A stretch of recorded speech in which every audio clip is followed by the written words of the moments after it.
আসসালামু আলাইকুম everyone, welcome to আইকেএইচ ব্রেনঅ্যাপ academy. আজকে আমরা ফিজিক্সের একটি গুরুত্বপূর্ণ টপিক, সেটা হচ্ছে লব্ধরাশি।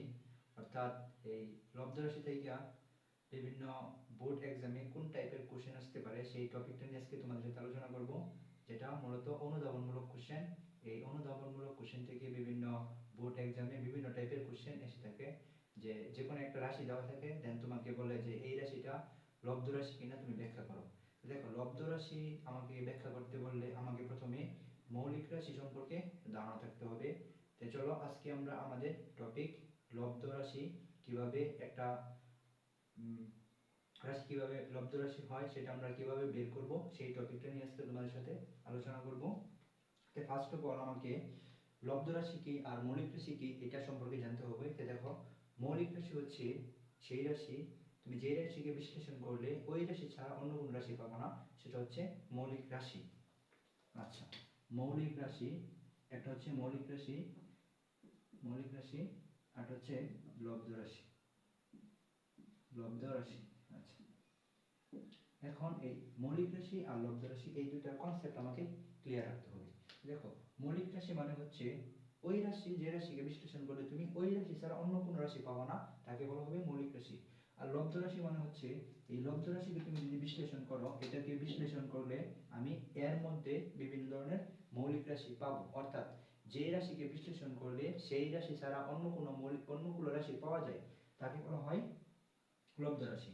এখন আমাকে এই যে মৌলিক রাশি, এই মৌলিক রাশি সম্পর্কে একটু ডিটেলস জানতে হবে। কি ডিটেলস? যে আমাদের মৌলিক রাশি আছে কয়টা? 7টা। এটা আমাকে জানতে হবে যে মৌলিক রাশি, এই মৌলিক রাশি আছে কয়টি? 7টি। আচ্ছা, 7টি। এই 7টার নাম অবশ্যই আমাকে মুখস্থ রাখতে হবে। এই 7টার নাম কি? দেখো আমি লিখে দিই। 7টা হচ্ছে, এক নম্বর যদি লিখি, দৈর্ঘ্য, বর, সময়, তাপমাত্রা, তড়িৎ প্রবাহ,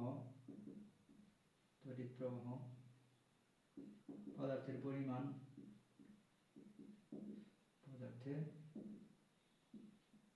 আর হচ্ছে দীপন তীব্রতা।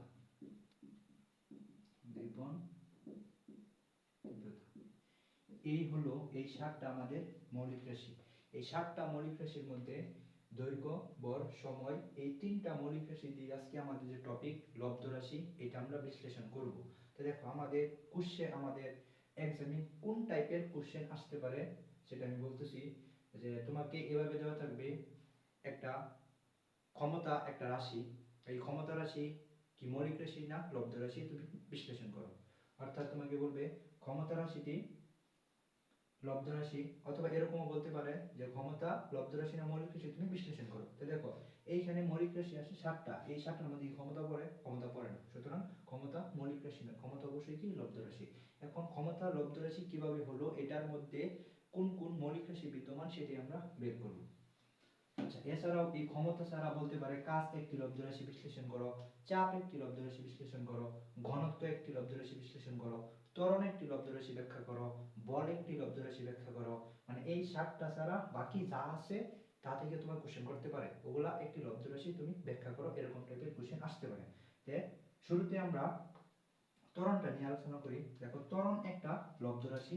তোমাকে বললো ত্বরণ কি লব্ধ রাশি নাকি মৌলিক রাশি বিশ্লেষণ করো। তো তোমরা অবশ্যই জানো 7টা রাশির মধ্যে ত্বরণ নেই, অর্থাৎ ত্বরণ কি একটা লব্ধ রাশি। ত্বরণ যে লব্ধ রাশি, কিভাবে এটা লব্ধ রাশি হলো এটা আমরা এখন বিশ্লেষণ করব। তোমাকে কোশ্চেন করছে যে ত্বরণ একটি লব্ধ রাশি ব্যাখ্যা করো, এটা আমাকে কোশ্চেন করলো। আচ্ছা, এখন ত্বরণ যে লব্ধ রাশি, এটা আমি কিভাবে বিশ্লেষণ করব। তো ফার্স্ট অফ অল আমাকে জানতে হবে ত্বরণ নির্ণয়ের সূত্র কি, ত্বরণ আমরা কিভাবে বের করি। দেখো, তোমরা সকলে এটা জানো, ত্বরণ A সমান B - U/T। এখন আমাকে এটা লিখলে কিন্তু হবে না, আমাকে বাংলা লিখতে হবে।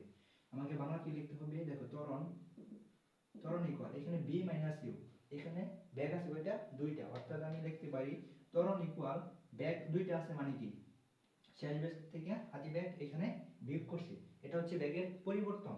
তার মানে আমি এখানে লিখতে পারি বেগের পরিবর্তন পরিবর্তন বাই নিচে কি আছে সময়। আচ্ছা, তার মানে ত্বরণ আমরা এভাবে লিখতে পারি, একক সময়ে বেগের যে পরিবর্তন হয় তাকে বলা হয় ত্বরণ। এখন আমাকে তো বলছে ত্বরণ একটি লব্ধ রাশি ব্যাখ্যা করো। এখন ত্বরণ যে লব্ধ রাশি, আমি এইখানে পেলাম সময়, এটা একটা মৌলিক রাশি, ঠিক আছে। লব্ধ রাশি বিশ্লেষণ করার মেইন ক্রাইটেরিয়া হচ্ছে তোমাকে একেবারে লাস্ট পর্যায়ে সবগুলা মৌলিক রাশিতে কনভার্ট করতে হবে। এইখানে ব্যাগ কি মৌলিক রাশি? না, ব্যাগ মৌলিক রাশি না, কিন্তু সময় একটা মৌলিক রাশি। তার মানে এই ব্যাগকেও আমাকে কি করতে হবে? মৌলিক রাশিতে কনভার্ট করতে হবে। এই ব্যাগের মধ্যে কি কি রাশি কি মৌলিক রাশি বিদ্যমান সেটা আমাকে জানতে হবে। এইটা সলভ করতে হলে আমাকে কিছু সূত্র জানতে হবে। সূত্রগুলো হচ্ছে, ধরো আমি এখানে লিখে দিই ব্যাগ। এই ব্যাগ নির্ণয় সূত্র কি? ব্যাগ নির্ণয় সূত্র হচ্ছে সরণ বাই সময়। সরণ বাই সময়। এছাড়া দ্রুতি ইকুয়াল দূরত্ব বাই সময়। এটা রাখবেন অবশ্যই, তো লিখে দিলাম দূরত্ব বাই সময় রিলেটেড যেহেতু। ব্যাগ আর দ্রুতি, এই ব্যাগ হচ্ছে একটা ভেক্টর রাশি আর দ্রুতি হচ্ছে স্কেলার রাশি। কেন? সরণ ভেক্টর রাশি আর এখানে দূরত্ব স্কেলার রাশি। দূরত্ব স্কেলারের কারণে দ্রুতি স্কেলার, সরণ ভেক্টরের কারণে ব্যাগ একটা ভেক্টর রাশি। আচ্ছা, আর এখানে সময়, এটা তো জাস্ট মৌলিক রাশি। এখন আমাকে বলছে ত্বরণ একটি লব্ধ রাশি ব্যাখ্যা করতে, আমি কিভাবে ব্যাখ্যা করব? দেখো এভাবে আবার লিখি, ত্বরণ ইকুয়াল বেগের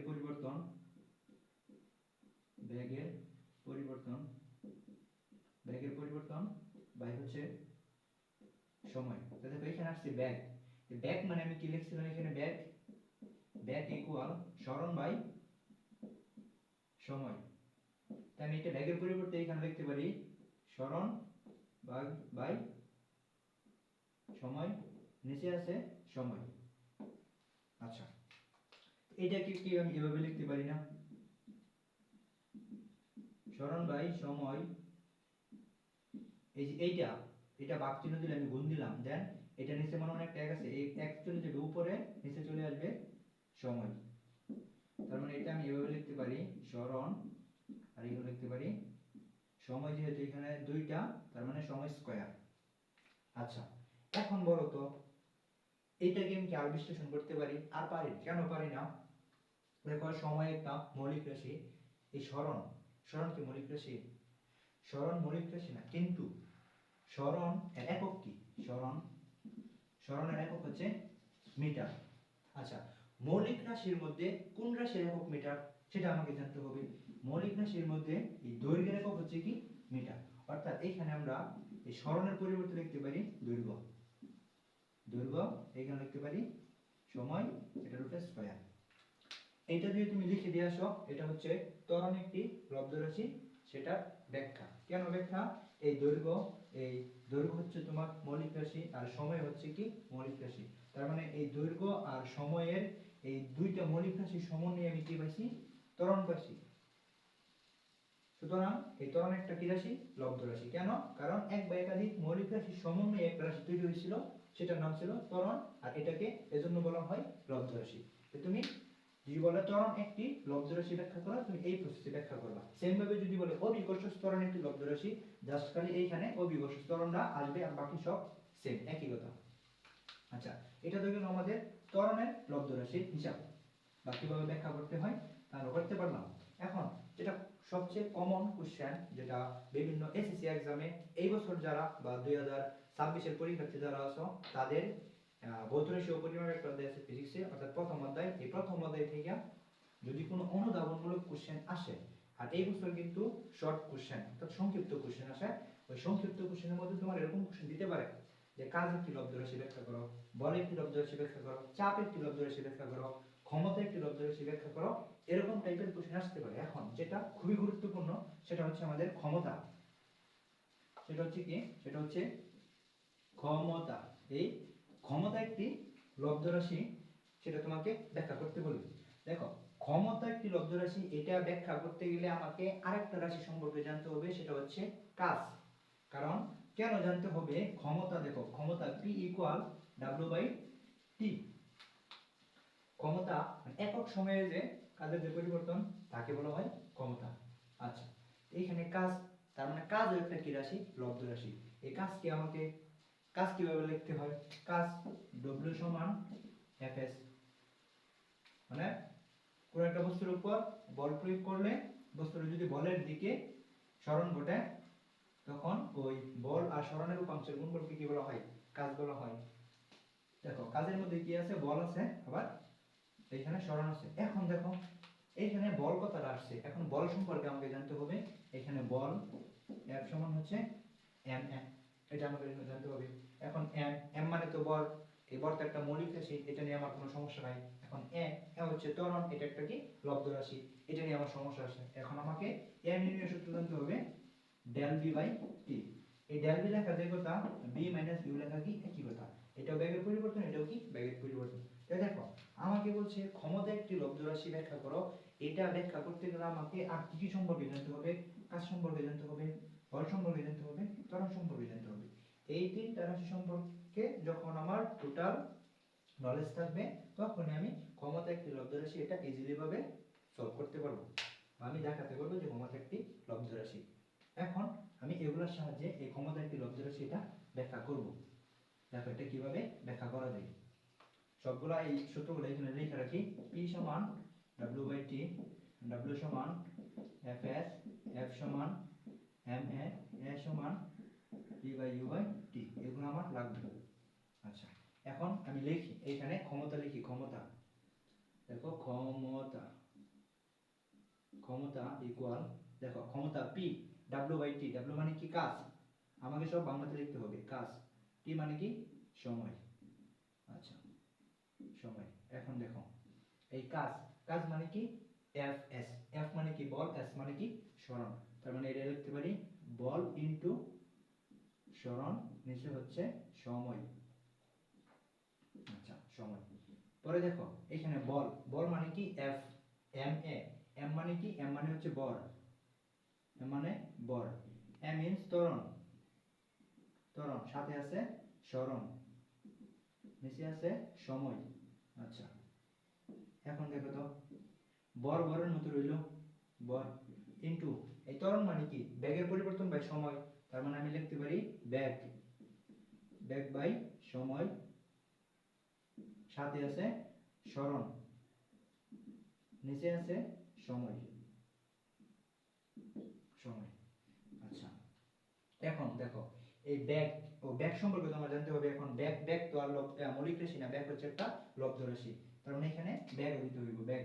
দেখো ব্যাগ b সমান s বাই t, এটা হচ্ছে ব্যাগ মানে সরণ বাই সময়। তাই আমি এটা ভাবে লিখতে পারি, এখানে হচ্ছে বর, আর নিচে রাখা লাগবে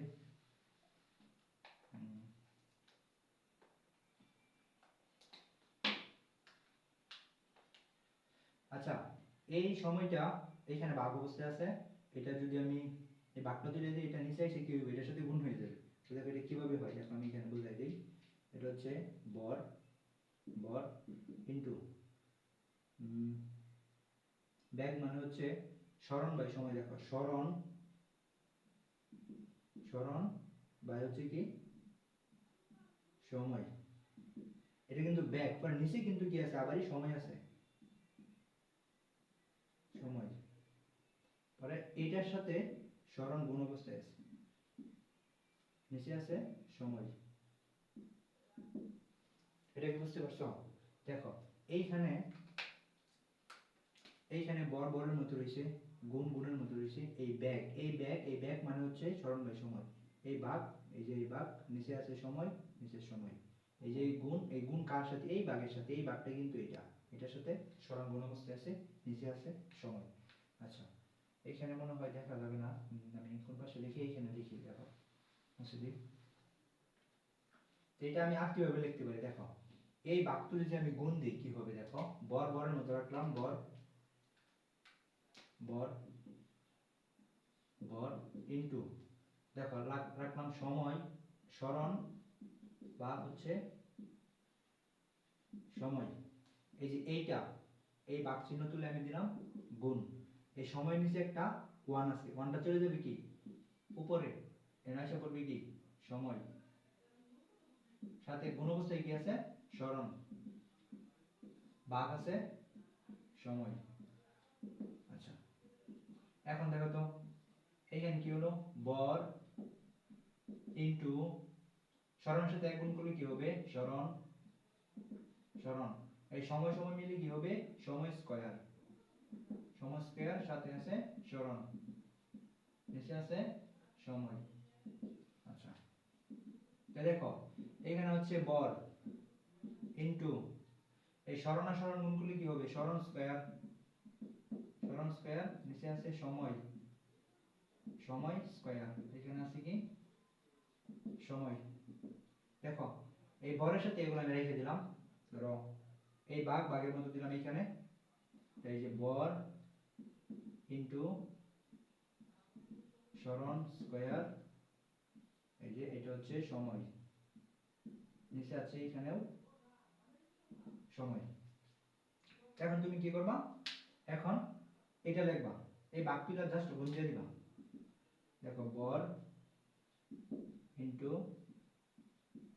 সরণ স্কয়ার আর এখানে হচ্ছে সময় স্কয়ার, এই যে এইটা তুলে গুণ দিলাম 1/, সময়। আচ্ছা এটা কি আছে লাস্ট আসতেছে যে উপরে হচ্ছে বর ইনটু এই সরণ স্কয়ার, নিচে দুইটা সময় আর একটা সময় কিউব।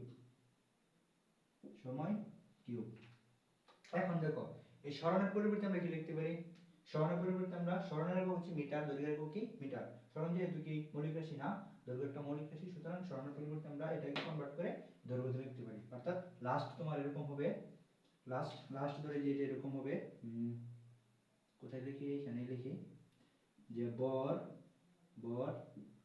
ইনটু দৈর্ঘ্য স্কয়ার, এখানে হচ্ছে সময় কিউব, এই যে এটা।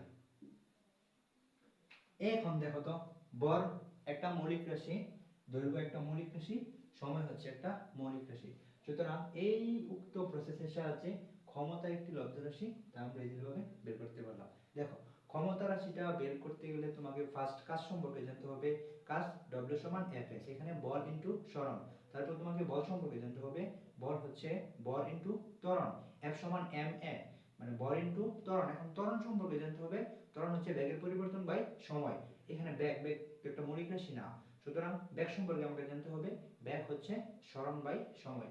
আর সরণকে আমরা কনভার্ট করে কিসে লিখতে পারি, দৈর্ঘ্যতে কনভার্ট করতে পারি। সরণের একক হচ্ছে মিটার, দৈর্ঘ্যের একক হচ্ছে কি মিটার। তাই ক্ষমতা একটি লব্ধ রাশি, এটা তুমি এভাবে এই প্রসেসের সাহায্যে এই প্রসেসটা অ্যাপ্লাই করে তুমি এভাবে তা সলভ করতে পারবে। এটা হচ্ছে খুবই গুরুত্বপূর্ণ, এটা এক্সামে আসেই, মানে 100% আসবে। যদি কোশ্চেন করে যে কোনো একটা মানে যে কোনো একটা রাশি লব্ধ রাশি ব্যাখ্যা করো, ক্ষমতা দেওয়ার পসিবিলিটি সবচেয়ে বেশি, এটা আসবে মানে আসবে। যদি কোশ্চেন করে থাকে এইখান থেকে কোশ্চেন করবে মাস্ট। যদি প্রথম অধ্যায় থেকে অনুধাবনমূলক কোনো কোশ্চেন করে, এটা হচ্ছে সবচেয়ে ভাইটাল কোশ্চেন, এটা সবচেয়ে গুরুত্বপূর্ণ কোশ্চেন, এটা কোশ্চেনে দিবে। যদি লব্ধ রাশি দেখে কোনো, তারা যদি লব্ধ রাশি আমাদের এক্সাম টপিকের মধ্যে রাখে, তখন এটা দিবি মানে দিবি। আচ্ছা, কারণ এটা দেওয়ার মানে কি, এটা দেওয়ার মানে হচ্ছে অনেকগুলা কনসেপ্ট আমার একসাথে ক্লিয়ার হলো। কাজ সম্পর্কে আমি জানতে পারলাম, বল সম্পর্কে জানতে পারলাম, ত্বরণ, দেন হচ্ছে ব্যাক, সবগুলোর কনসেপ্ট ক্লিয়ার থাকলে দেন আমি এটা অ্যাপ্লাই করে এটাতে একটা লব্ধ রাশিতে আমি প্রমাণ করতে পারবো।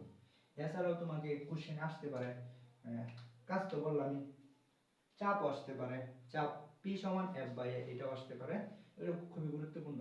তবে সবচেয়ে বেশি ক্ষমতা একটি লব্ধ রাশি, এই টপিকটা খুবই গুরুত্বপূর্ণ। তো যদি কোশ্চেন আসে তো এই টপিক থেকে কোশ্চেন আসবে। তো আজকে আমাদের ক্লাস এই টপিকের উপরই ছিল যে এক বা একাধিক মৌলিক রাশির সমন্বয়ে একটা লব্ধ রাশি কিভাবে তৈরি হয় তার প্রমাণ। ফার্স্ট অফ অল আমরা ত্বরণ এর প্রমাণটা পড়লাম, বা অভিকর্ষ ত্বরণ সেম। দেন আমরা ক্ষমতাটা পড়লাম। ক্ষমতাটা কেন পড়লাম, ক্ষমতাটা পড়লে তোমার কাজ ক্লিয়ার হচ্ছে, দেন হচ্ছে বল, দেন হচ্ছে ব্যাক, দেন হচ্ছে ত্বরণ, মানে সবগুলো একসাথে মানে ক্লিয়ার হওয়ার পরেই তুমি এটা সলিউশন আনতে পারবা। এজন্য আমি ক্ষমতাটা সলভ করে দিছি। এটা খুবই গুরুত্বপূর্ণ, যদি কোশ্চেন করে তো এইখান থেকে কোশ্চেন করবে। সো আজকে আমাদের টপিক এতটুকুই ছিল। তোমাদের সাথে পরবর্তীতে নতুন কোনো টিউটোরিয়ালে নতুন কোনো টপিক নিয়ে দেখা হবে। সেই পর্যন্ত তোমরা সকলেই ভালো থাকো। আর যারা SSC 26 ব্যাচের আছো, তাদের এক্সাম অতি নিকটে, তোমরা সবাই মনোযোগ সহকারে পড়াশোনা করো। তোমাদের আর বেশি সময় নেই, রমজান মাস আইসা পড়লে তোমাদের পরীক্ষা একেবারে কাছাকাছি আইসা পড়বে। সুতরাং যতটুকু পসিবল এখনই তোমরা পড়াশোনার প্রতি ফোকাস দাও, এখনো মোটামুটি হিউজ টাইম আছে। এটা যদি কেউ কাজে লাগাইতে পারে ভালো করে, তুমি যদি এটার প্রতি ভালো একটা ইনপুট দাও, ইনশাল্লাহ এক্সামের পরে ভালো একটা আউটপুট পাবা তোমরা। সুতরাং সেই প্রেক্ষিতে সেই মন মানসিকতা নিয়ে পরীক্ষার জন্য ভালো একটা প্রিপারেশন নাও। সকলের জন্য দোয়া রইল, তোমরা আমার জন্য দোয়া করবা। তো আজকের ক্লাস এতটুকুই। এগেইন সকলেই তোমরা ভালো থাকো। ধন্যবাদ সকলকে। আসসালামু আলাইকুম।